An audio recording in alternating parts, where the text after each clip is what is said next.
And hello, everybody. I'm David Schuster tonight from Quick Hits News, joined by Ken Del Vecchio, who I'm going to pop up here in just a second. And you're looking at some pictures that happened earlier this evening, this Monday evening. The House impeachment managers, they delivered the one article of impeachment to the U.S. Senate. It is one article that accuses Donald Trump of incitement of insurrection related to the Capitol riot. Let's go ahead and bring in Ken. So Ken, I mean, I guess it's always the pageantry of this is always fairly interesting, I suppose. The House managers walk over and literally physically deliver this. What do you make of it? I make of it that it's something with absolutely no substance connected to it. There is no violation of law, certainly no crimes or high crimes or misdemeanors rather. They're painting a picture of a series of actions by Donald Trump, largely rooted in his speech that he gave the day that the Capitol was attacked, to act as if it's somehow evidence that he incited those people to storm the Capitol building, when the evidence all points in the opposite direction. Specifically, and most saliently, by the man saying, "March peacefully to the Capitol building." He used the word peacefully. And he didn't say anything that where any logic, rationale, or common sense would lead one to believe that he actually orchestrated, conspired with, or even did something that encouraged people to break into the Capitol building. There's no nexus or connection to his words and what they did. He used regular, normal political rhetoric, something that's used thousands of times weekly by politicians all across the country. And then when Ken, does it matter that some of the people, I mean, and look, there have been dozens of interviews with people who stormed the Capitol, and several of them have said to media, "Oh yeah, we went here because Donald Trump told us to." Now, regardless of whether they, translated Donald Trump the way they should have or not, does that matter that they at least felt like Donald Trump was encouraging them to do this? In criminal law, which the impeachment hearings are rooted in, it punishes the criminal mind and not the act. And it's the criminal mind of the actor, not a person on the other end. In other words, just because some people felt like Donald Trump encouraged them to go to the Capitol building doesn't mean that he actually did. Now, in this case, Donald Trump did say to people about going down to the Capitol. That's another big problem with this argument. It's not that he encouraged them in any way, shape, or form to break into the building or to cause destruction to property there. He didn't say anything that was remotely even connected to it. Now I'm going to. Well, he did say we have to fight, but you could consider that to be political hyperbole. I think that not only can we consider it to be political hyperbole, but it's clear that that's what his intentions were. But I want to circle back to his intentions again. So in order to prove a crime or something that's quasi-criminal, like the impeachment hearing, you have to, again, you have to seek to punish his mind, not what the actors actually did, the people who stormed the Capitol building. You have to look at him as an actor. And in his role as an actor, he merely said, "Let's go down to the Capitol building peacefully and fight, for our rights." There's literally nothing that any prosecutor or person in a prosecutor type position like these managers can point to in the plain meaning of those words that somehow is stretched to that you should storm the building. I can understand people saying, this is why I'm getting to intentions, that they felt that it was his intention to tell them to go to the Capitol building, because he did say that. But it's a big leap to say that what he meant by that was to bust into it. And by the way, only a handful of people out of, I don't know how many were there, a couple 100,000 that day, 100,000. Only a handful of people actually went into the Capitol building, something that clearly, by the evidence that has since come out, was due to, one, some people actually thought about it beforehand, really planned it out, and others who just did it spontaneously, which was most of the people. Look, I get all those points. Fair to say, though, that in terms of what high crimes and misdemeanors are, I mean, the Senate and the House, for that matter, they get to define that themselves. I mean, we're not talking about criminal law here. We're talking about a political act, which is essentially what impeachment is. And there are some Republicans who think, look, we want to get rid of Donald Trump. We want to make sure he doesn't have a chance to run again.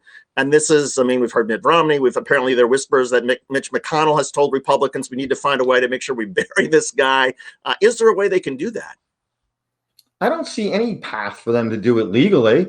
And the impeachment is probably the most serious vote that congressional leaders can make. Let's put it at least in the top couple.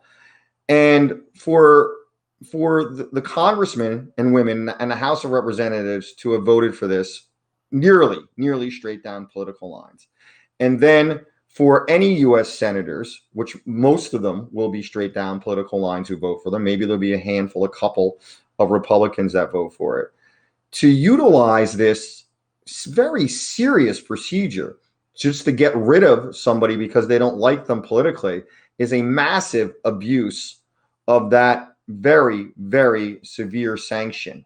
That's number one. And it's inappropriate. There's no evidence backing. And I don't care that they get to, quote, define what a high crime and misdemeanor is. In their minds, they think they get to do that. They don't get to do that. You're correct. It's not criminal. And in practical terms, yes, they get to do it, but not in legal terms. There is ample precedent about what high crimes and misdemeanors is equated to, and it's rooted in criminal law and in other common law measures, and it amounts to pretty much the same thing as what a criminal crime, a criminal law would be, a felony or a misdemeanor. Now, all of that said, there's a procedural issue that's blocking them, and it's based in the Constitution of the United States of America. That says that impeachment is for presidents and other elected officials, not former elected officials. I know everybody's been talking about this, and everybody who's saying that it doesn't apply to him is correct. Because when you look at a piece of law and you're trying to define and interpret it, you first look at the plain meaning of the law. And the plain meaning of the law on its face is defining the people who can be impeached as individuals who are currently holding office. When the plain meaning of the law is confusing or vague, then you look at precedent. Well, there's no precedent to the contrary of that. The only precedent is directly stating what the Constitution says on its face, that it has to be a current sitting officer, in this case, a president. It's completely irrational to try to utilize this procedure at this point, and it's going to fail. There's very few things where I'll say in law that's going to come down to like a 99% scenario, but I think this is at a 99% scenario that's going to fail. We're talking with Ken Del Vecchio. He's a legal expert. He's a lawyer, former judge, former prosecutor, defense attorney. He's done it all. He's written books about the law. And as will probably be obvious, Ken and I don't agree on most things. But we do agree on a couple of things. And you know what? As part of my pledge for 2021, I'm going to talk to people like Ken, people who I disagree with, and we're going to have conversations, civilized conversations, and air out our disagreements or figure out where we might agree. But I will agree with you, Ken. I don't think that the impeachment's going to work. And just as so many people, I think, forgot about the first impeachment of Donald Trump, I think there's an eagerness at this point to move on from this one, even before it starts. All right, I want to ask you about something that's going on in the U.S. Senate. Mitch McConnell has been holding out and trying to essentially filibuster. It's complicated, but when the Senate starts up a new session, they have to agree on what their rules are. And the Democrats want a certain set of rules in terms of, committee chairmanships and et cetera, et cetera. Mitch McConnell has been holding this up. He's been holding up the assignment of committee chairs because he wants an ironclad guarantee from the Democrats that they will not use the filibuster or they will not break up the filibuster. In other words, in order to bring something to a vote in the U.S. Senate, just for debate, you need 60 votes. It may be an up or down vote, but just to get it to that point, you need 60. And so a lot of people suggested, well, because it's a 50-50 split, there's no way, it's going to be very difficult to get anything through the Senate if you're always requiring 60 votes to move it forward. And a number of Democrats have said, okay, well, let's just do what McConnell has done with judges. And Harry Reid the Democrat did before, and that you get rid of the filibuster for judicial nominees. And so, for example, we saw that Amy Coney Barrett was approved to the U.S. Supreme Court, confirmed by the Senate with a simple majority. She didn't get the 60. Ken, is it good politics for McConnell to be digging in now and essentially trying to gum up just the process here at the very beginning? Well, it is a complicated process, and I want to say something along the lines of what you clearly made a point of just moments ago. Is that yes, we don't agree on a lot of different things, and there are some things that we do. I think that we could probably agree on this, that with reference to the impeachment process regardless if it's Donald Trump or if it was some Democrat, under these circumstances, the last point I made, the procedural point, I would make the same argument for the Democrat that they couldn't impeach them. Same thing with this filibuster issue. This to me is something that has been misappropriated along party lines in both directions before. You mentioned that Harry Reid once made choices, and Mitch McConnell has made choices as the leaders of the Senate. It really means that the entirety of the Senate has made these choices in the past.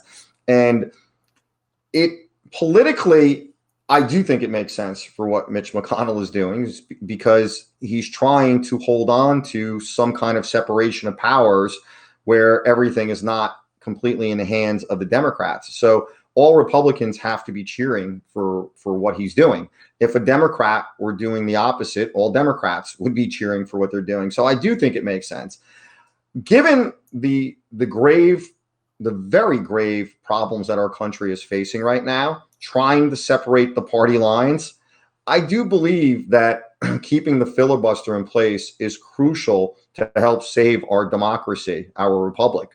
Because right now, there's a lot of chaos, there's a lot of animosity, and to have one complete party rule through the executive branch and the legislative branch, where there's really no checks and balances without the filibuster, I think is very disconcerting. So not only do I think it makes good political sense, I think it makes good sense for the entirety of our country to have some checks and balances here, and to not pull what's known in politics as the nuclear option and get rid of the filibuster where everything is just by a simple majority vote. Because right now, I'd say probably 90 to 95% of what goes through the Senate is through this filibuster process where you need the 60 votes. And I do think it should remain that way. It's interesting because there are two Democrats who agree with you and who agree with Mitch McConnell. Kyrsten Sinema, who is the new senator from Arizona, and Senator Joe Manchin from West Virginia. Both of them have come out and said that they do not support blowing up the filibuster. In other words, they support what McConnell's trying to do. The filibuster should remain intact. In other words, in order to move legislation, it should still require, obviously, it'll be the 50 Democrats plus at least 10 Republicans. And also interesting to this point, Joe Biden was asked, well, he wasn't asked, the spokesperson, Jen Psaki, was asked at the White House about his views on the filibuster. And in the past, Biden has said that he does support the filibuster and opposes blowing it up. And Jen Psaki said again today that his views have not changed. So it looks like Joe Biden is saying, for all of the pressure that Democrats are feeling, or at least putting on Joe Biden to let's get some quick victories, let's get some things done really quickly, Biden, interestingly enough, seems to be saying, okay, let's give the Senate some time to breathe. Let's give Mitch McConnell and Chuck Schumer some time to figure this out. And maybe because Biden sort of recognizes the sort of the comedy of the Senate, and I say comity, not comedy, the comedy of the Senate that he has been familiar with in the past, maybe he's trying to see if there's some way for that to come back so that things that do get through the Senate do have this sort of bipartisan support, and it's not just one party jamming it down the other party's throats. Is that wise? You know, quite honestly, I have to say that I don't feel like Biden would come out in opposition to it because A, of his personal precedent, and B, unlike a lot of conservative brethren, I'm not so sure that Biden is going to try to send us directly into communism. I feel like there's a good chance that Joe Biden is going to be his own person, and this is a guy who everybody uses as a negative, that he's a career politician. But as a career politician, he's been pretty much a moderate. as a Democrat, and he's been a guy that has shown that he works through the system. Now, I disagree with the great majority of what Joe Biden has stated that he plans to do, and I do have some considerable concern based on a whole litany of things that have occurred and some things he said during his run that we're going into totalitarianism, to socialism, if not communism, via the Democrats' hand. On the other side of it, though, I don't feel like an alarmist on it. I feel like there's a pretty damn good chance that Joe Biden is not going to go on the nuclear option with the filibuster, and that in the broader sense, which of what everybody's concerned about is, I don't think he's going to be so easily pushed around like a lot of people say. I've thought that he's lost a lot of his faculties, and many times he can't string two sentences together. But in reality, the guy still is totally with it at the end of the day, and he's an intelligent guy, and he's also a career man in politics that that has a big ego, and I think a big ego can help. I think a big ego is good. I like the big ego in Trump, and I'm hopeful that Joe Biden's big ego will lead him to use his big ego in the right way and make sound decisions. So in totality, which I think is the more important thing, they're not just a filibuster, but what the filibuster represents. It's stopping the country from going in a completely ludicrous and insane direction. And I think that Joe Biden is more likely, better than 50% chance, going to make things work out and try to bring us back into basic normality. And that's what I hope for. Look, I think you're right, and I agree with you 100% on that. I think Biden is feeling like right now he's in no hurry, wants to let sort of calmer heads prevail, let things cool off a little bit, and see if the Senate can find a way to work this out. And plus, I mean, look, the Democrats, because they do have the majority with Kamala Harris breaking the 50-50 tie, I suppose if they really want to jam things down through the Republican throats, they can go through a budget reconciliation, which is a whole other process that would take us hours to explain. But basically, they can force certain votes with 51, pass certain things with 51, get it out of committee, pass it on the Senate floor with 51, open debate with 51, and not have to go through needing 60 anyway. That's a whole nother trick that they can rely on. But in any case.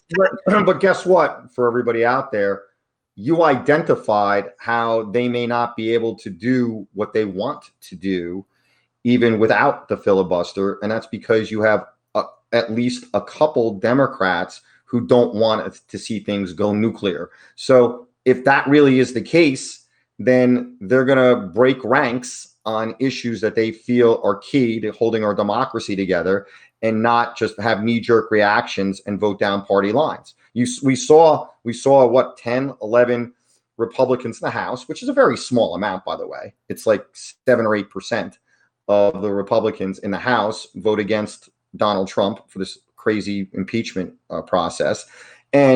And we've seen Republicans otherwise even break ranks in the Senate. So I don't know if confidence the word. I'm hopeful and on the optimistic side that this will work its way out.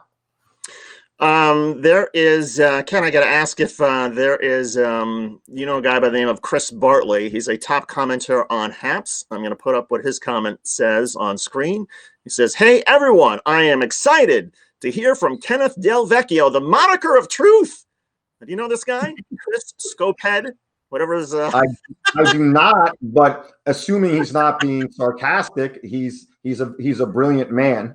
We got another person, a blunt narwhal, who says, "Oh, lame, I want to yell at Ken." So, you're at least, you're batting 50-50. We got some pretty good...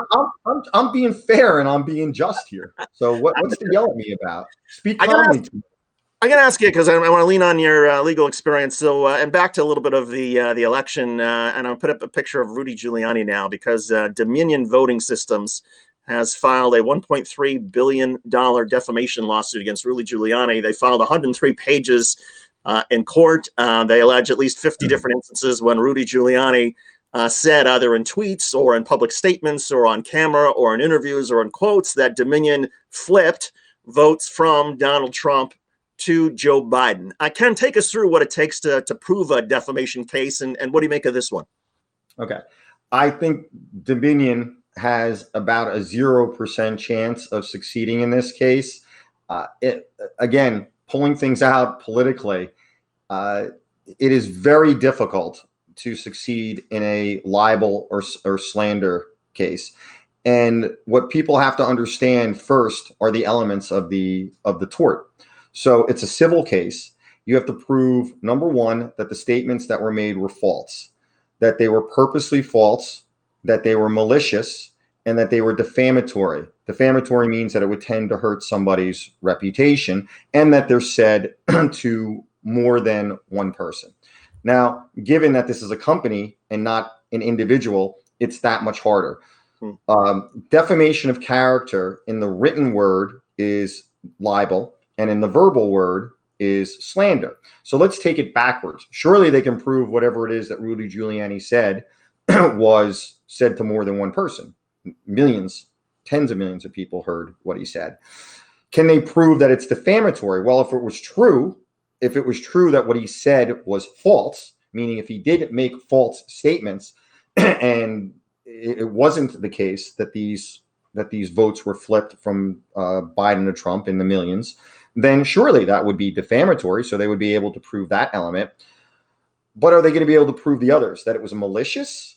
I don't think they'd be able to prove that it's malicious. This is the attorney for the President of the United States.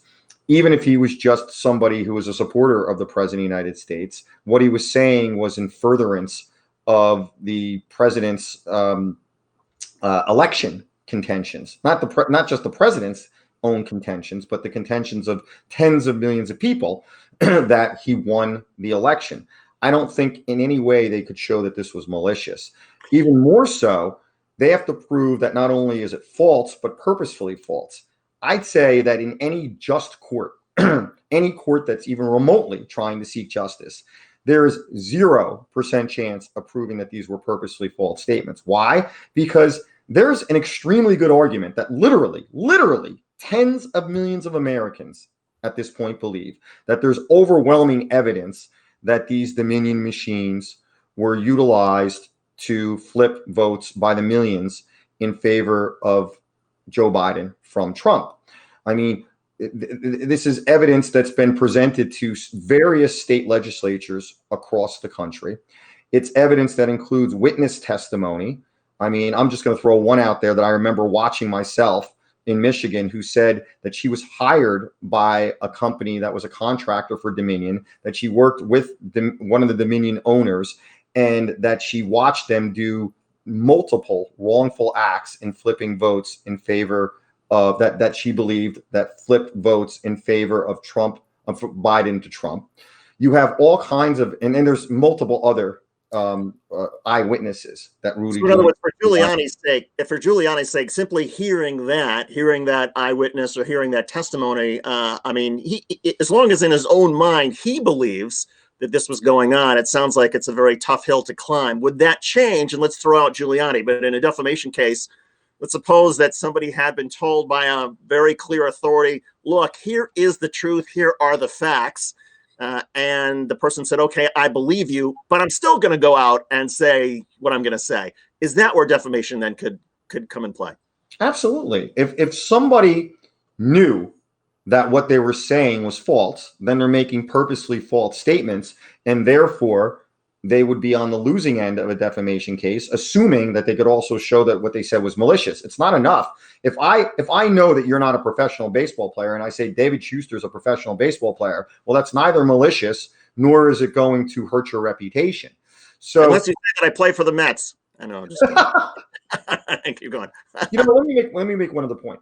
But there is a lot of evidence that tens of millions of Americans heard with their own ears and they saw with their own eyes. They saw things like that, experts testifying that not only could the Dominion machines be connected to the internet, contrary to what was otherwise stated, but that in many cases they were connected to the internet.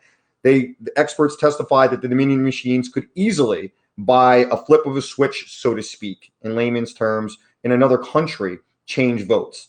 They saw that flash drives could be connected to them. And finally, there is a lot of data that's been presented that in Michigan alone, for example, that there were thousands of votes in one county that factually did flip from Biden to Trump because of the Dominion machines. And then there's all of this circumstantial evidence that overnight, like literally, votes went from hundreds of thousands to Joe Biden from Trump, where Trump just got a handful of votes.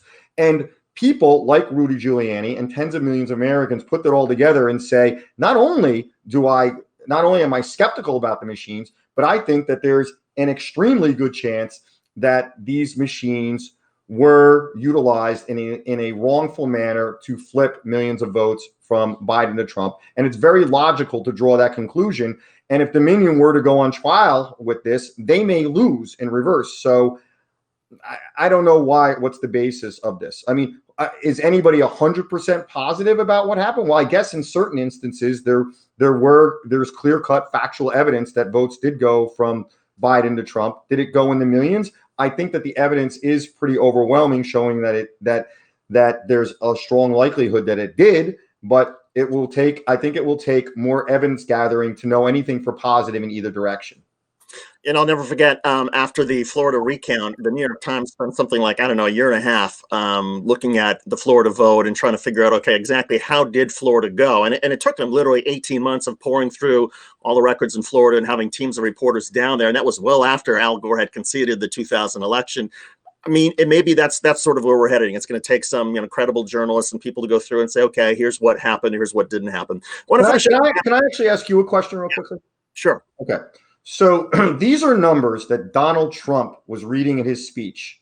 And these are on the day that the Capitol was unfortunately wrongfully broken into by that mob of people who, by the way, I think were total idiots for doing that. It was a totally wrong move for them to do that. But these are numbers that Donald Trump was reading, that Donald Trump got from hearings that I understand he got them from hearings that were in front of state legislatures and from media reports, and that I know nothing that contradicts these numbers. So, for example, Pennsylvania, 14,000 people voted for out of state, 8,000 dead people voted, 10,000 illegally counted votes that were received after Election Day, 60,000 ballots received before they were ever mailed, 25,000 ballots requested by nursing homes in single batch, 400,000 ballots that were mailed in that appeared after Election Day.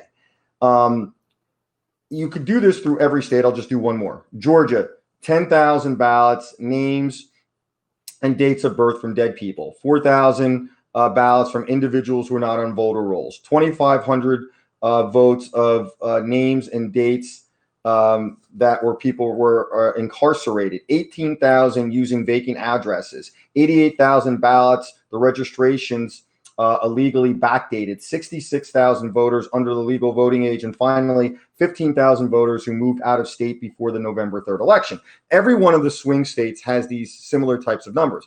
My question is there any evidence out there that contradicts these numbers? I mean, that factually says that these numbers aren't true, because I've heard all of these similar type numbers, if not exactly similar numbers, at testimony in front of all these different state legislatures. And I haven't heard the secretaries of state or the people who are in control of these contradicting these numbers. And if this is the case, then it clearly shows that there were there were hundreds of thousands of illegal votes that clearly could have turned the election the other way, because each of these states was decided by much lower margins. Well, look, I get your point, and the numbers certainly do sound incriminating, but part of, for example, the conversation that the Georgia Secretary of State Raffensperger had with Donald Trump, the infamous phone call that a lot of people had a problem with, Raffensperger said, Mr. President, the numbers, and I believe that the numbers, some of them that you were just citing about Georgia, he said, your numbers are wrong. You don't have the right set of numbers. You don't have the right numbers in the right columns. Now, but I've never heard them come up with any different numbers than these numbers. Where are these numbers? They seem to be shrouded in secrecy, and that's what I think is most alarming to people. I don't understand why there isn't some blue ribbon panel put together like Ted Cruz was discussing. Even after the fact now, it's almost as important right now, because why don't Democrats just as much as Republicans want all this out there and have this panel, like a bipartisan panel to investigate this? Because I think it would ease everybody's mind. I see your point. And look, if it were up to me, I mean, one of the things that I was saying in December is that if the Democrats were smart, they should call on the Georgia Secretary of State, the Michigan Secretary of State, do an hour-long PowerPoint presentation and go through number by number. Here's the claim, here's the actual count. And whether people can understand it or not, at least put it out there and be transparent about here are the actual numbers that we have, and here's why the claims are wrong. I think that would have helped a lot of people, and I still wish that somebody at some point is going to do that. But Ken, before we wrap it up, I got to ask you, Tom Brady, 43 years old. He's the quarterback of the Tampa Bay Buccaneers. They are headed to the Super Bowl, the 55th Super Bowl. He's going to square off against the Kansas City Chiefs. 25-year-old Patrick Mahomes is the quarterback for the Chiefs. Ken, I've been following football for a long time. I never played football, but I've been asking this of a lot of my friends who have played football and coached football, and you've done both, and your son plays football. What is it about Tom Brady? What is it? The Q factor? Is it the system? What is it that makes him so successful for so many years? And I feel like it can't possibly be just his skills. There got to be something else, something about the way he reads things, the way he inspires his players. I wonder if you can explain it. Number one, confidence. True confidence is what I believe separates a person apart in every battlefield sport and in every battlefield occupation in life. So myself as somebody who at one point I was in the top 5 in the country for real in bench press in my weight class. Those were drug-free competitions. When the people with steroids got involved, I was still in the top 15. And if you look at me, you'd say, okay, the guy's a pretty muscular, well-built guy, but you'd have no idea that I was bench pressing 385 pounds and decline bench pressing 450 pounds while weighing 165 pounds. It comes from the mind as much as it does the body. And Tom Brady exudes confidence at the highest level. Clearly, he's an amazing athlete. I mean, fantastic at the highest level. Is he a better quarterback than Patrick Mahomes? Is he a better quarterback than one of 10 other quarterbacks out there right now that are phenomenally talented? They're probably all roughly the same. I mean, in terms of just pure athleticism. But what makes this guy such a winner? I think we can settle the score between the Bill Belichick and Tom Brady argument. I've always said it's Tom Brady that's really the true ultimate leader there, and that you could take, not that Bill Belichick isn't a good coach, he is, but you could take thousands. I could coach the Patriots those years and probably have brought them to the Super Bowl, quite honestly. And so could you, even as somebody who you said didn't play football because you know enough about it, right? So, but to replace Tom Brady, we see what the difference is. He's gone to the Tampa Bay Buccaneers and taking to the Super Bowl. I mean, the guy has an amazing football IQ, and he's got tons of confidence, and he's just a leader. Well said. And that's, it's something that's similar to what I've heard, and that, when you're in that huddle and you look up and there's Tom Brady, and he's, taking you to 9 Super Bowls previously, and he's won so many games through comeback, and he says, this is what we're going to do. This is how we're going to do it. I imagine every player on that offense and every player on that sidelines, they're like, yeah, we believe in this guy. And just that sort of level of a confidence spread among the team and then multiplied and amplified by everybody on the field. Maybe that's it. In any case, Ken, always a pleasure talking. One final point on that. Yeah. I do want to say this, that while wrestling is a solo sport, football is the ultimate team sport, and it does take a team of what amounts to 25 starters, 11 on defense, 11 on offense, and then you got special teams. With the kicker, punter, and kick/punt returner to really take a team to a Super Bowl. So while Tom Brady's the leader, you do have to have amazing players around them. Yeah, and you know what? Tom Brady was pretty good as Michigan's quarterback back in the day, but he wasn't a superstar. I think people back at Michigan, if they would have said, oh, the guy who's going to be the greatest of all time in the National Football League, they would have said Brian Griese, Chad Henne. They wouldn't have said Tom Brady. But it just goes to show that there's that Q factor. You get into the NFL and right place, right time, you get a chance to blossom, and what an amazing career. Anyway, Ken, always a pleasure talking with you. Thanks for doing this, talking football, talking the law, talking impeachment. Ken, we'll do this again next Monday night. Have a great week, my friend. Take care. You too. All right, and everybody on Happs, thanks for watching. We'll see you again soon.